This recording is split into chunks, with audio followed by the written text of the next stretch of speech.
Alors bonjour à tous, merci d'être venus pour cette session, cette masterclass.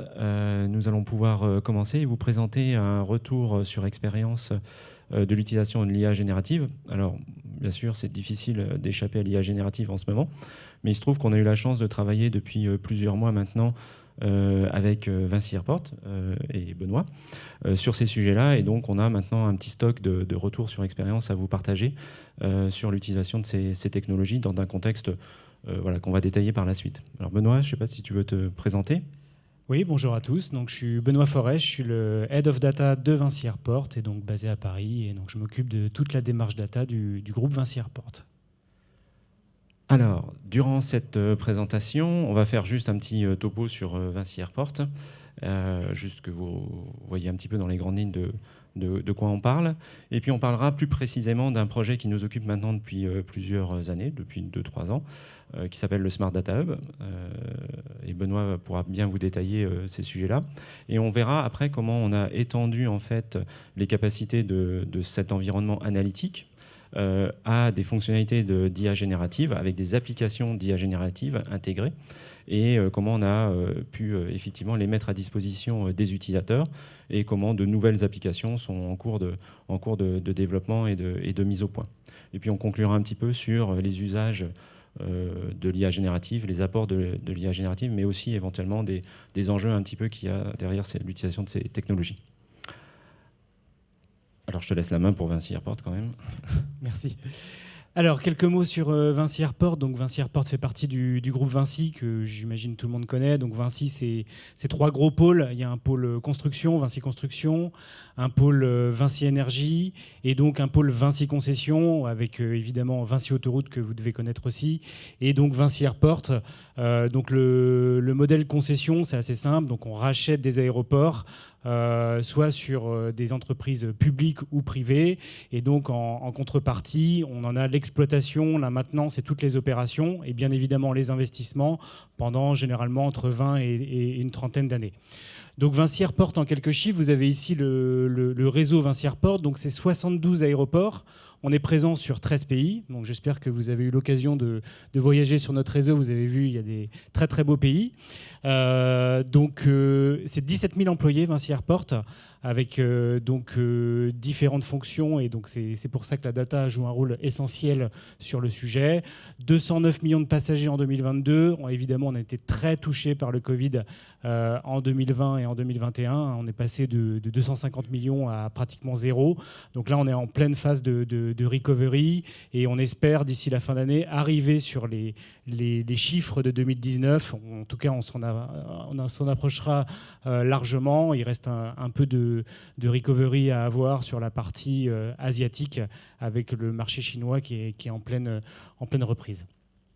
3,5 milliards de chiffre d'affaires, et une stratégie d'acquisition au fur et à mesure des opportunités qu'il peut y avoir dans le secteur aéroportuaire. Donc notre modèle, je vous le présente très rapidement, puisque la data joue un rôle clé par rapport à ce modèle. Donc nous, en tant que concessionnaire, le premier levier, c'est le développement du trafic, développer les mobilités. Donc pour ça, on a une équipe d'experts. Donc l'idée, c'est quand on achète un aéroport, de voir les potentiels marchés qui pourraient s'ouvrir au sein de cet aéroport. Donc la création de ce qu'on appelle des nouvelles routes. Donc ça, c'est un des premiers leviers. Le deuxième levier, c'est tout ce qui va être B2C. Donc vous, en tant que passager, vous consommez des services au sein des aéroports. Vous venez en voiture, vous achetez des sandwichs, vous passez au duty-free. Donc tout ça, l'objectif de Vinci Airport, c'est de construire une infrastructure avec la meilleure expérience utilisateur et la meilleure expérience passager. Évidemment, tout ça est lié à tout ce qui est facteur opérationnel. Donc, on est responsable de tout ce qui est allocation des ressources de l'infrastructure de l'aéroport. Donc, les compagnies aériennes sont nos clients. Et donc, derrière, on fait en sorte que l'expérience, pareil, passager, soit la meilleure possible. Donc, c'est nous qui sommes responsables et garants des processus de sûreté, des temps d'attente.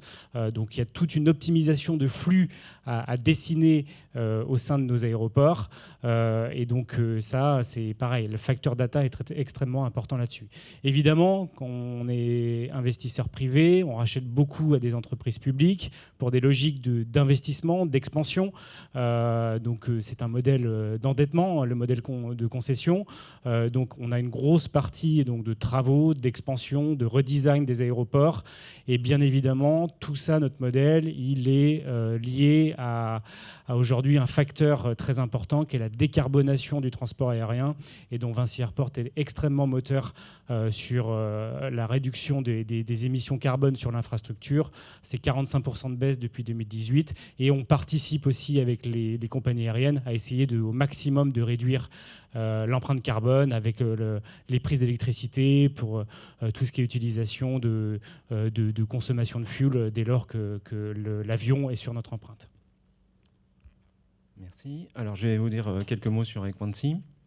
Donc, cabinet de conseil, et nous vous accompagnons dans votre transformation data et digitale depuis la réflexion jusqu'à la mise en œuvre.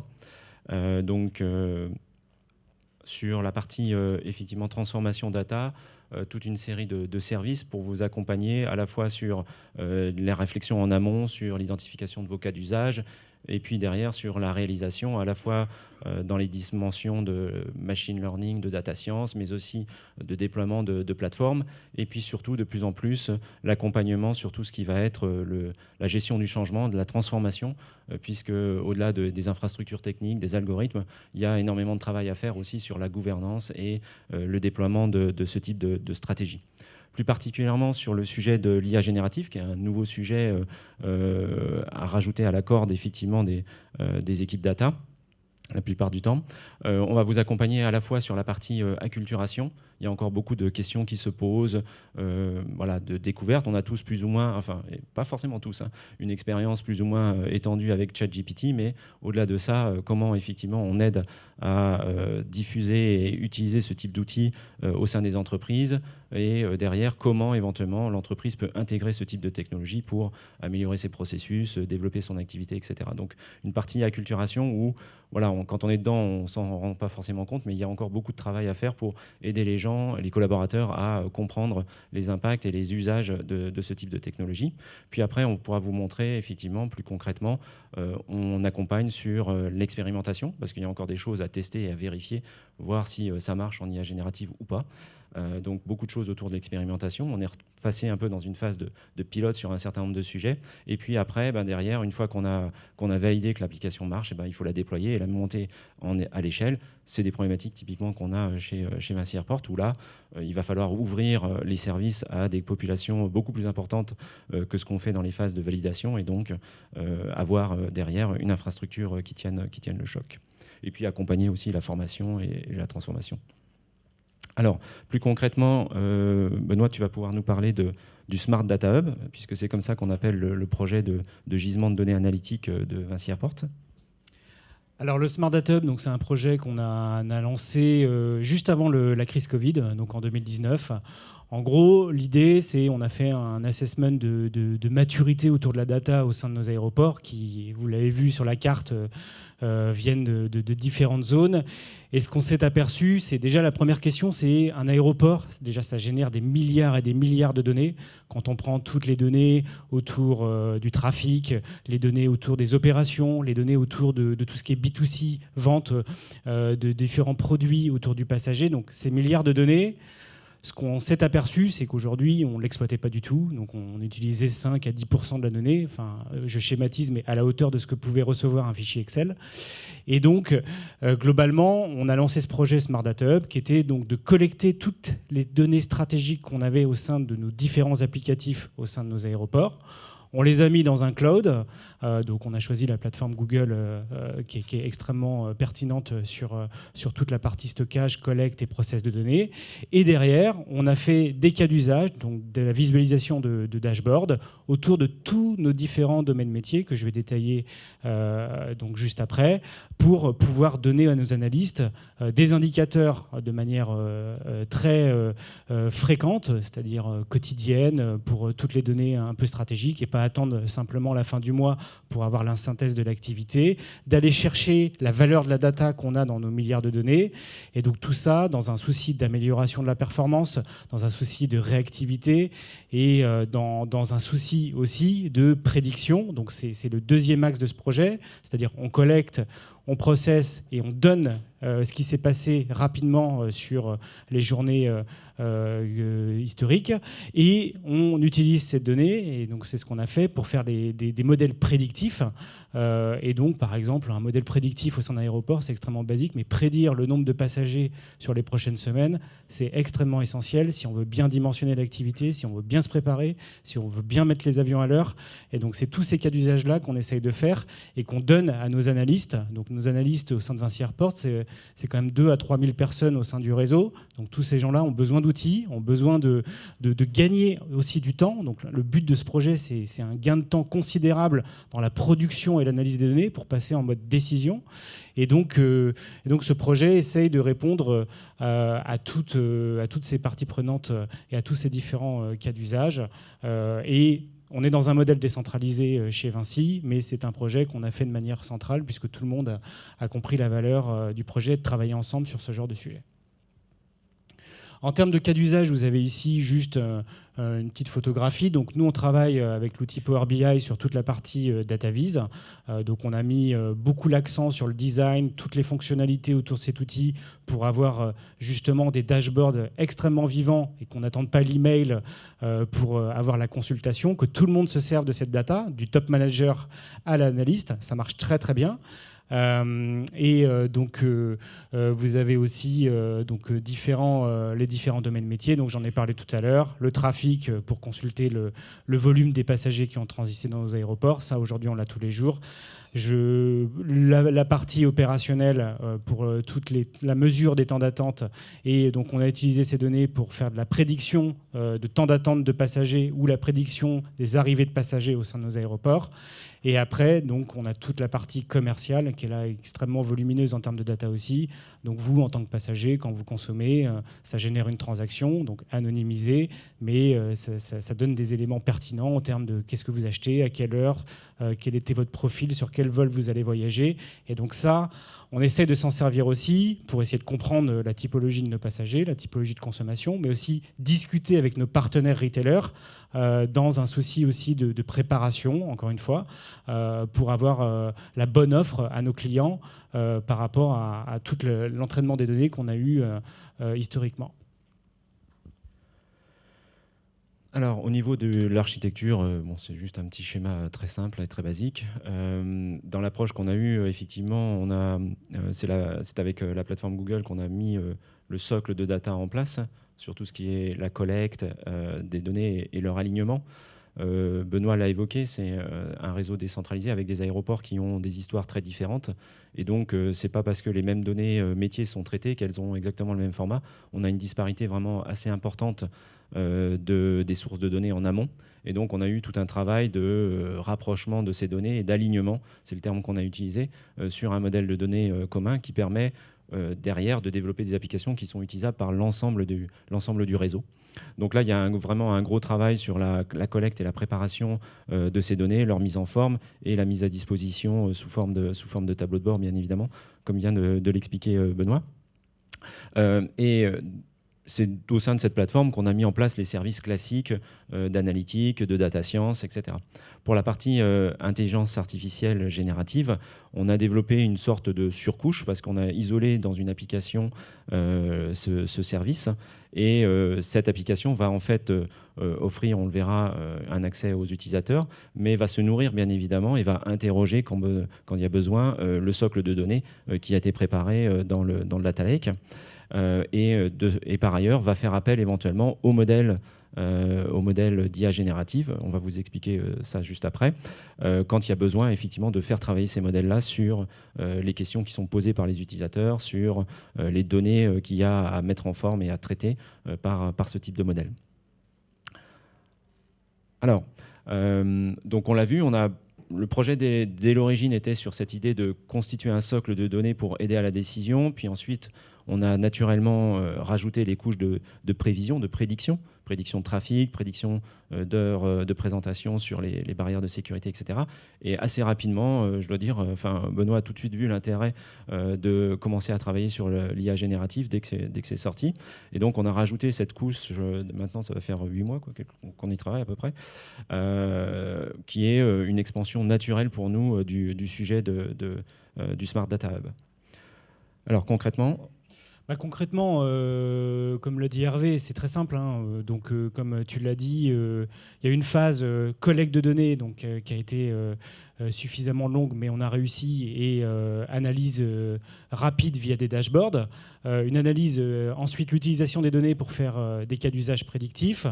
Et donc, le potentiel qu'on a senti tout de suite avec ces outils de Generative AI, c'est derrière l'utilisation de ce genre d'outils pour encore gagner du temps dans, vous allez voir quelques cas d'usage, l'analyse de l'activité, l'analyse documentaire. Et donc ces outils sont extrêmement importants. Et enfin, globalement, la synthèse, c'est quoi? C'est il y a 4 ans ou 5 ans chez Vinci Airport, un analyste, il passait 4 jours par semaine à essayer de faire de l'analyse du data crunching de ces données, et une journée en vraiment pilotage. L'idée, c'est de le transformer en l'inverse. C'est-à-dire que pendant une journée, il va préparer ses éléments, et pendant 4 jours, il va pouvoir être en pilotage de l'activité. Ça va déjà, on va améliorer évidemment tous ces processus très manuels, et derrière, ça va le concentrer simplement à des tâches à forte valeur ajoutée. Et donc c'est ça qu'on a senti aussi dans cet outil. Il y a un énorme potentiel de gain de productivité et de gain de temps sur des choses un peu récurrentes. Et donc sur les différents cas d'usage qu'on a imaginés, sur la GenAI, donc nous on a réfléchi à 4 différents domaines. Le premier, c'est simple, mais Hervé va en parler, c'est l'utilisation des modèles GPT, mais dans un environnement privé, ne pas utiliser l'environnement public. Donc on va expliquer un peu plus en détail tout à l'heure comment on l'a fait de manière très pragmatique. Le deuxième, c'est l'avantage d'avoir un data lake, c'est qu'on a toutes les données dedans. Donc c'est de faire des newsletters automatiques appuyés sur toutes les données de Vinci Airport. Et donc ça, vous allez voir un exemple tout à l'heure sur toute la partie, par exemple, analyse du trafic passager au sein de Vinci Airport. Le troisième axe, c'est tout ce qui est intelligence documentaire. Donc là, il y a un très très gros potentiel. Chez Vinci Airport, on est extrêmement consommateur de lecture. On est sur des appels d'offres, sur des nouvelles acquisitions. Dans un aéroport, on gère un paquet de prestataires, des prestataires sûreté, des prestataires de nettoyage, des prestataires de maintenance. Donc tout ça, ça génère des appels d'offres, ça génère beaucoup de lectures et de choix à faire. On va voir aussi que la GenAI a un énorme levier là-dessus. On a aussi beaucoup de documents contractuels, juridiques, qu'il faut stocker, analyser, rechercher. Quand on doit répondre à des appels d'offres chez Vinci Airport dans des endroits assez exotiques, il faut aussi des fois montrer ce qu'a fait le groupe dans le passé d'un point de vue juridique. Donc tout ça, ça génère aussi beaucoup de recherches. Ces outils-là vont être extrêmement novateurs pour nous aider et gagner du temps, plutôt que passer 50 000 coups de fil à différents interlocuteurs de notre groupe pour essayer de trouver et rechercher ce qui s'est passé. Et puis donc un dernier levier sur du sentiment analysis que je détaillerai un peu plus tout à l'heure. Ok. Merci. Et donc, un point, je pense, en retour d'expérience, une idée qui, je pense, était intéressante et qu'on a prise et qu'on a déployée, c'est l'idée de concentrer sur un seul point, pour l'instant encore, tous les services d'IA générative. Quand vous regardez, il y a quelques mois, ça partait dans tous les sens. Il y avait l'outil X, l'outil Y, etc. Et donc, on pouvait anticiper effectivement une dispersion énorme des utilisateurs, des collaborateurs dans l'entreprise qui, un tel aurait utilisé tel outil, tel autre aurait utilisé tel autre outil, et il y a ça qui est mieux que ceci, etc. Et donc, dans ce cadre-là, l'idée d'avoir un portail central, un portail des applications des GenApps, comme je vais les appeler, permet de focaliser toute l'attention sur le sujet, de le prendre en main et de se dire ok, là c'est l'endroit où vous pouvez trouver les applications, éviter des dispersions des collaborateurs sur plein d'outils divers et variés qu'ils peuvent être eux-mêmes amenés à expérimenter, plus ou moins de façon plus ou moins autorisée d'ailleurs. Et donc à partir de là, on a pu commencer à construire des services de base et puis petit à petit on enrichit.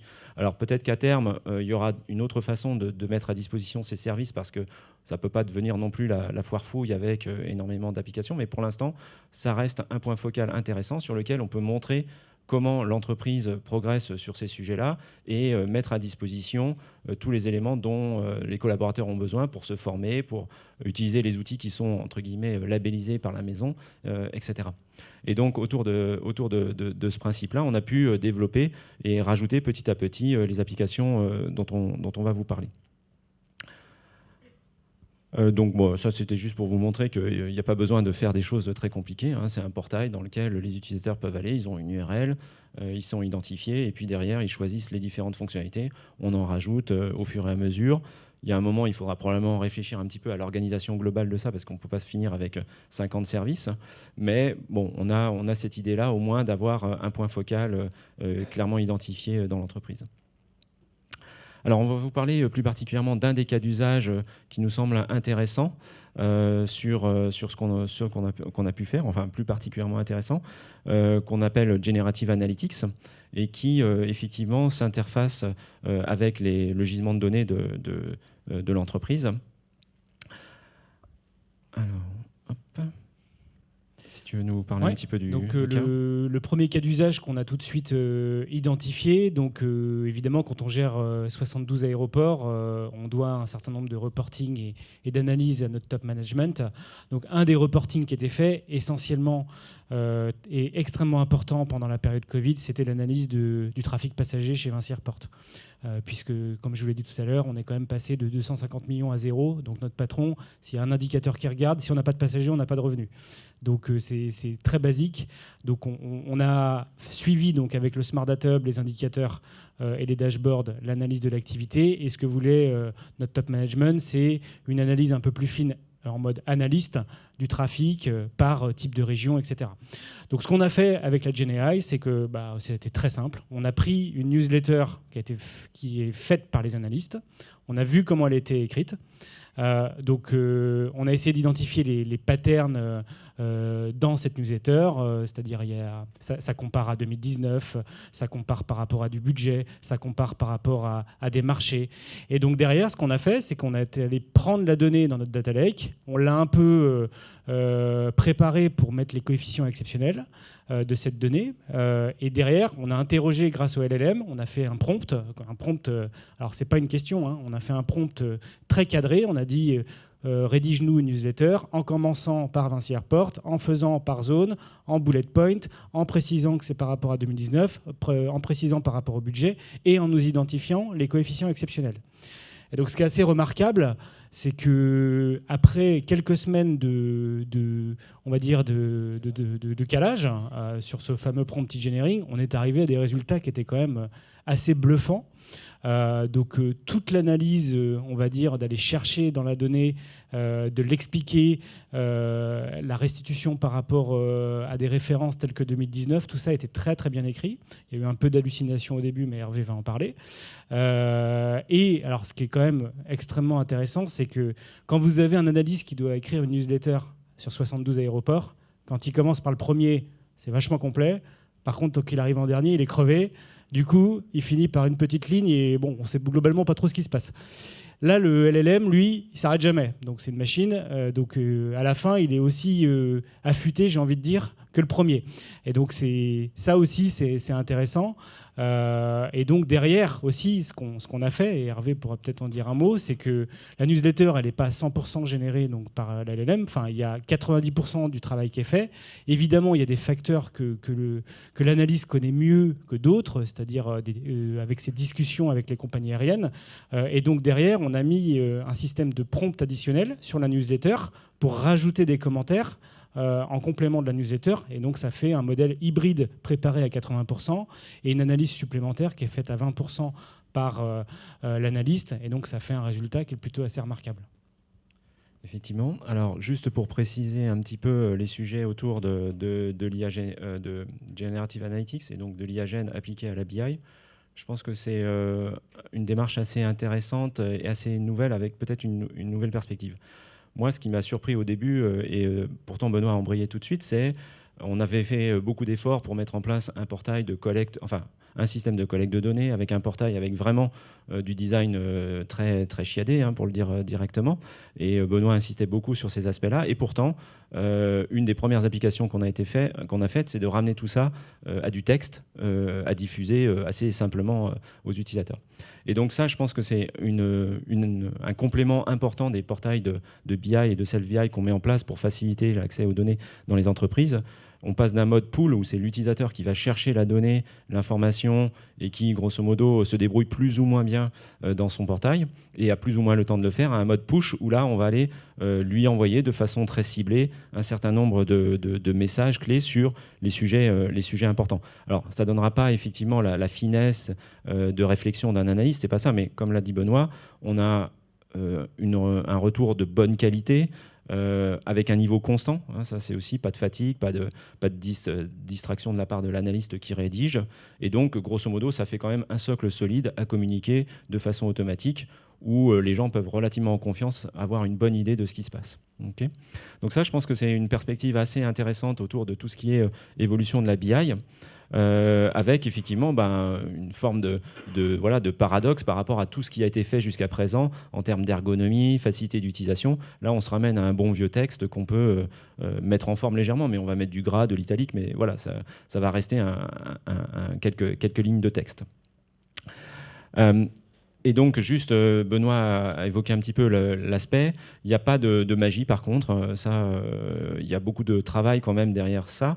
Ça veut dire que ce n'est pas en jetant simplement vos données dans le modèle que vous allez avoir des choses intéressantes. On a beaucoup fait de travaux en amont pour préparer les données. Qu'est-ce que ça veut dire ? Ça veut dire qu'au lieu de simplement envoyer le tableau d'activité tel quel, et là, si vous faites ça, vous allez avoir des résultats assez déceptifs, ça c'est sûr. On a fait une forme d'analyse de données qui met en avant l'effet saillant par rapport à un certain nombre de dimensions. Benoît les évoquait, par rapport à 2019, qui est l'année de référence, par rapport au budget, par rapport à certaines dimensions autour des airlines, etc., des régions, de manière à ce que cette matière elle soit déjà prête. Sinon, il y a trop de travail pour le modèle. C'est pas vrai, il ne va pas y arriver tout seul.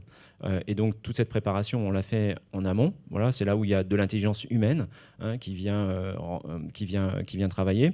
On a développé effectivement toute une série de prompts. Le prompt, c'est la question que vous posez, mais là, elles sont quand même nettement plus sophistiquées. Il y a tout un paquet de choses qui sont décrites avec des instructions. Fais ceci, fais cela, ne dis pas ceci, ne dis pas cela. Au fur et à mesure, on a corrigé un petit peu toutes les hallucinations qu'on pouvait constater, mais on est vraiment sur des modèles qui sont, des fois, on les appelle instruction-based. C'est-à-dire que si vous leur dites des choses, en général, ils les respectent. Pas tout le temps, mais en général, ils les respectent. Donc, il faut être un peu comme un assistant à qui on donne vraiment sa liste de choses à faire. Et là, il va être capable de générer quelque chose que vous contrôlez et qui a la qualité suffisante. Et puis ensuite, effectivement, on le fait passer dans le LLM et on récupère le résultat. Ce qui est bien en plus, c'est que le LLM fait en partie la mise en forme. Si vous lui dites de mettre les choses importantes en gras, il va vous mettre les choses importantes en gras. Donc il y a toute une série de gains comme ça au passage qui sont assez intéressants à capter. Alors, on va vous parler aussi un peu plus rapidement peut-être des autres applications, juste pour vous donner envie éventuellement de creuser le sujet. Donc deux exemples concrets qu'on a testés. Le premier, c'est évidemment sur toute l'intelligence documentaire. Donc, comme je vous l'ai dit, chez Vinci Airport, on a énormément de documents dans notre travail quotidien à lire, à analyser, etc. Ça peut être des appels d'offres pour l'acquisition de nouveaux aéroports et surtout, ça peut être des appels d'offres qu'on doit gérer au sein de nos aéroports sur, comme j'ai dit, la sûreté ou le nettoyage et aussi toute la partie juridique. Donc là, ce qu'on a fait, c'est simplement, on a utilisé le modèle GenAI pour charger un certain nombre de documents, déjà les résumer. C'est tout bête, mais aujourd'hui, pareil, moi j'ai fait l'analyse que quelqu'un qui travaille sur un appel d'offres, 60% de son temps, c'est de la lecture. Donc, du coup, si le modèle peut l'aider déjà à synthétiser, à poser les bonnes questions, à essayer de comparer quelle est l'offre digitale entre tel prestataire et tel prestataire, quelles sont les ambitions environnementales des différents prestataires, si ça peut déjà aider à faire une préanalyse, c'est du temps de gagner. Et encore une fois, on peut se concentrer à la vraie valeur de ce que doit faire la personne qui doit choisir un prestataire, c'est le challenger, regarder si par rapport à l'expérience passager, c'est cohérent, essayer d'avoir une stratégie sur du moyen terme, travailler pareil à la réduction des émissions carbone. Donc tout ça, globalement, l'intelligence documentaire, elle va pouvoir nous aider. Donc pour ça, on a utilisé le modèle GPT classique, mais aussi il y a un modèle chez Google qui est très prometteur, qui est le Enterprise Search, qui est globalement, vous poussez vos documents, ça les stocke, ça les archive. C'est une sorte de chat pour aller rechercher une information. Donc, vous posez une question, ça va vous dire c'est ce document-là qui répond à la question.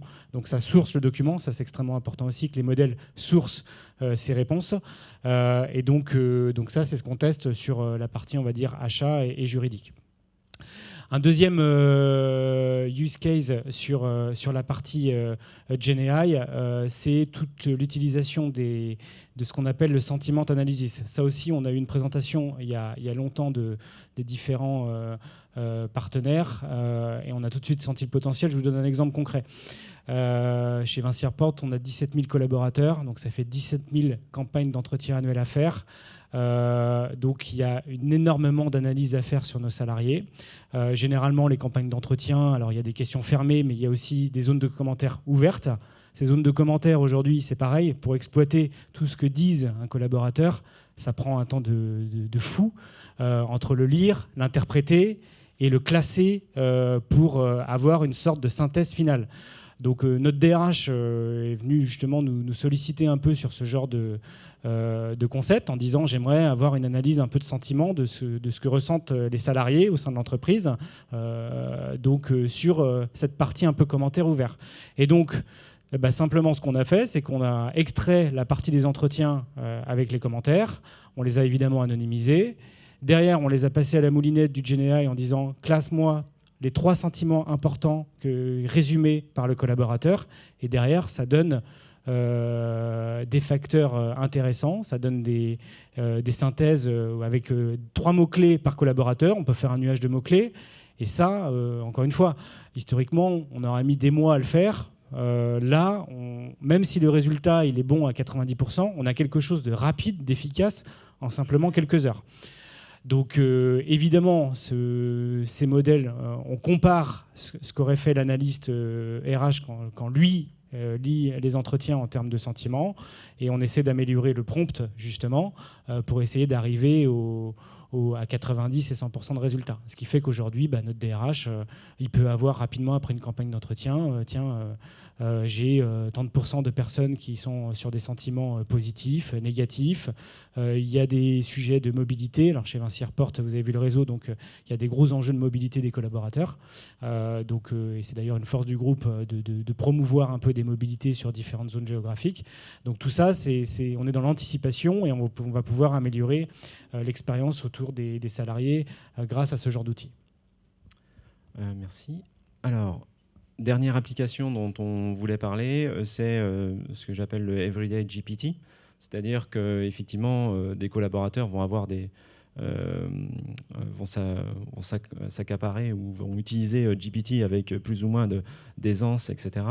Et puis, il y a un problème, effectivement, à les laisser aller sur du GPT ouvert, sur celui d'OpenAI, puisqu'on n'est pas sûr de ce qui va être mis dans les questions, des copier-coller qui vont être faits, etc. Alors, je ne dis pas que ça va ressortir le jour d'après dans le modèle, hein, c'est pas du tout ça le fantasme, mais effectivement, on a quand même des données qui sont envoyées quelque part chez un tiers avec lesquels on n'a aucun contrat, etc. Donc, pourtant, il faut répondre éventuellement à la demande des collaborateurs qui est pour certains d'avoir un outil qui présente les mêmes capacités et les mêmes puissances que celles qu'on peut avoir sur OpenAI, sinon ils se considèrent un petit peu brimés éventuellement. Et donc on a déployé un service de GPT, donc c'est le même modèle, hein. Les cloud providers proposent maintenant de déployer en version sécurisée, dans un environnement que vous contrôlez, une version équivalente à celle d'OpenAI ou quasi équivalente à celle d'OpenAI, sauf pour certaines fonctionnalités. Et derrière, on a aussi, et c'est là où il y a un travail supplémentaire, enrichi un petit peu l'approche. C'est-à-dire que la question que vous tapez dans ce chat interne, entre guillemets, ce chat GPT interne, n'est pas juste envoyé direct sur le modèle comme ça.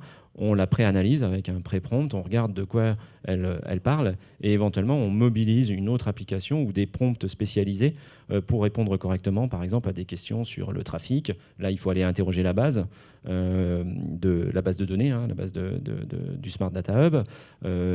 Des analyses de rapports, là, il faut aller chercher dans le contenu des rapports, etc. Et donc, il y a une sorte de pré-aiguillage qui permet de bien répondre à la question où vous n'auriez pas de réponse si vous l'envoyez directement, simplement à GPT, qui, lui, ne connaît pas toutes ces informations-là. Et puis quand même, on détermine, tiens, ça a l'air d'être une question générale, la cuisine, je sais pas, voilà, comment faire une recette. Et donc là, dans ce cas-là, on donne quand même accès aux fonctionnalités de GPT parce que derrière, ça peut servir à reformuler des emails, enfin toutes les fonctionnalités de base que vous pouvez avoir dans le day-to-day à l'utilisation de GPT. Il faut quand même pouvoir éventuellement aussi les rendre accessibles de façon sécurisée aux utilisateurs. Donc ça, voilà un autre exemple d'application qui est disponible sur le portail. En conclusion, alors, ton avis sur la Gen AI? À mon avis, c'est simple. Moi, je considère que c'est un énorme game changer. Comme vous l'avez vu sur les cas d'usage, on s'est projeté.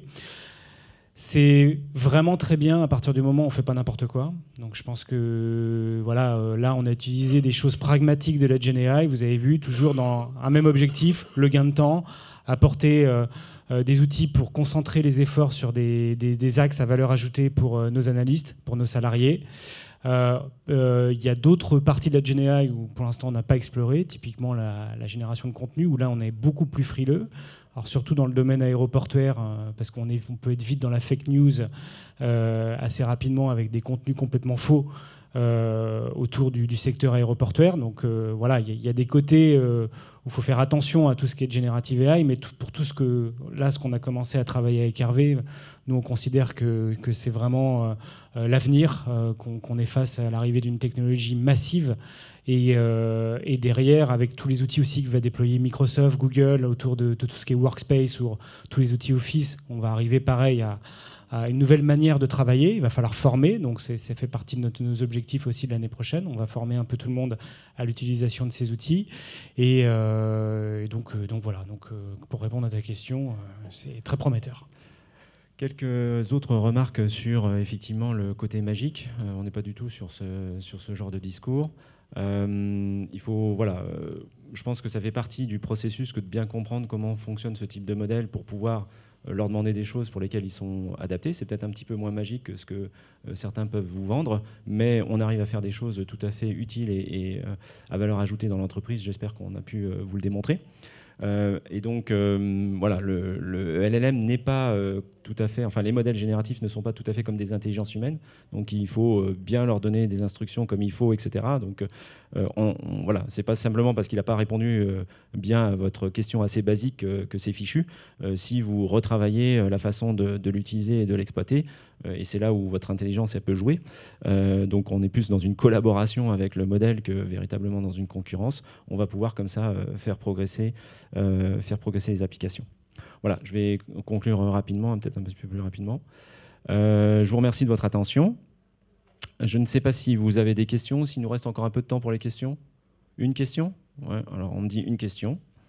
Donc, qui va gagner la question? J'ai pas de goodies à offrir, hein, comme la conférence précédente. Benoît?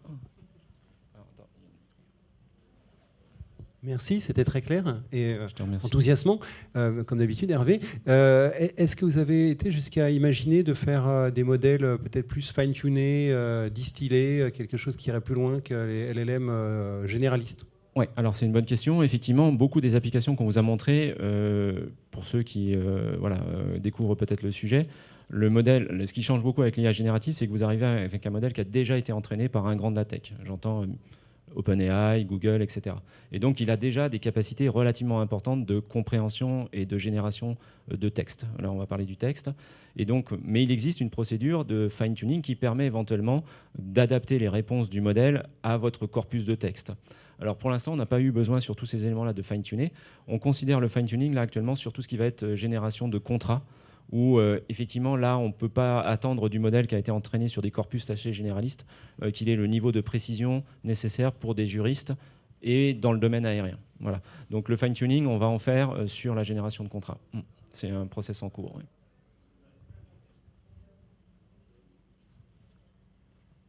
Bon, je vous remercie. Merci beaucoup. Et puis à disposition si vous voulez pour répondre à des questions.